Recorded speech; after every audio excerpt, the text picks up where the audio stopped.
Yung setup ko, no, yan. Tapos na tayo mag-installation, no. So mapansin nyo dito, nilagay ko dito yung battery, no.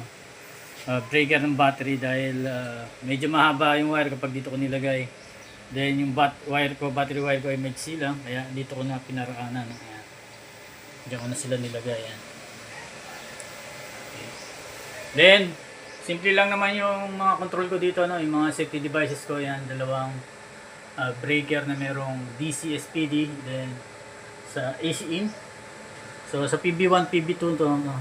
So yung PB1 lang natin naka-on, PB2 wala tayong solar panel diyan. Then PB in AC in, no. AC DC AC SPD natin. Then the AC breaker, no. Ito yung mismong AC in natin. Okay? So diyan lahat yung input. Okay? Pagdating dito, output naman. So ito yung AC output natin, meron uling AC SPD, no, surge protection device, no. Then ito is para sa grid, no. If ever mag-maintenance ako ng inverter, walang system, no, ay pwede kong i-on to diretso lang sa kuryente yung mga load ko. So yun. So kaya yun yung purpose ng ATS, no. Kasi kung itatanungin mo ay magsi-switch automatic ba dito sa mismong inverter? No, hindi, dahil nagbe-blending nga yung grid diyan. Ano, yung grid tsaka battery solar panel nagbe-blending. So wala nang ATS diyan. Nagtutulungan sila. Okay. So ito ang purpose ng ATS nito, if ever magkaroon ng maintenance sa inverter. So yung mga load ko, isi-ship ko lang sa grid, no. Hindi na ako mag-extension. So then ito yung outlet ko, dalawa, no, nilagay ko. Ayan, for external use. Okay. Ito yung AC in ko, no, wala pang grid yan. So pero nakaabang na rin yan, no. Then ito yung solar panel ko na apat, no, pinag-series ko yan. Ayan, naging 170 volts yan. Okay. So may mga existing ka solar panel yan yung ginamit ko, no? So okay. So yun lang naman, ito. Ito yung mismong solar panel natin, no, yan. Solar panel harvest, battery voltage, so pwede mo gawing percent yan. Grid, wala. Then load. Dali lang naman gawin ito. Ito yung ginawa natin dati na minakap natin, no? So ngayon makikita nyo yan, 1.7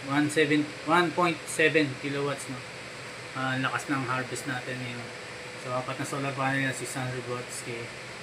Yan, kita nyo yung flow. So meron tayong another vlog na ganito, discuss natin yung parameter pati itong flow na to, no? So yan, goods na goods talaga, no?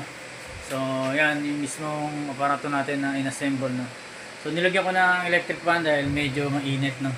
Para rin siyang peto, ito nung kainit, no? So super init. Nilagyan ko ng blower na baka umabot sa temperature dahil sobrang tag-araw talaga, no?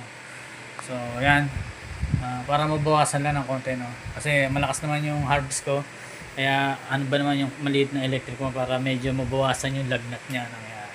Dahil ito, walang mga blower yan, no? Katulad ng ibang 6 kilowatt natin, no? Yung mga ibang inverter wala rin blower, ito wala, talagang pure heatsink lang. Okay. So kaya kahit paano lagyan mo ng konting hangin siya para ma-lessen yung sobrang init. So andito pala yung switch ng solar panel natin, then power, no, may power switch siya. Then ito yung mismong mga PB wire natin. Okay. So string 1, string 2, battery, cable, no. Ayan. So dalawang 24 lang yan, no. Then ito yung wire natin, no. So yung iba dyan hindi talaga purpose para doon, no. So itong isa is for the grid, out, AC out, grid. Then ito yung temperature tsaka yung CT sensor, no? Dyan ko nilabas para dito wala na masyado magulo. So yan, okay. Then ito nakalawit yung CT sensor ko dyan, then yung AC out na line. So wala pa. So ngayon off grid lang talaga tayo, kaya wala tayong grid site, no, X yan.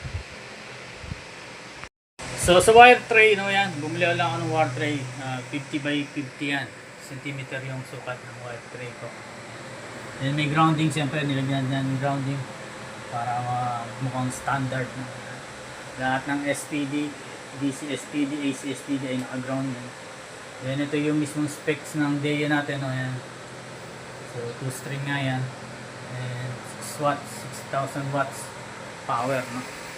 Then galing kay 1 Point Marketing.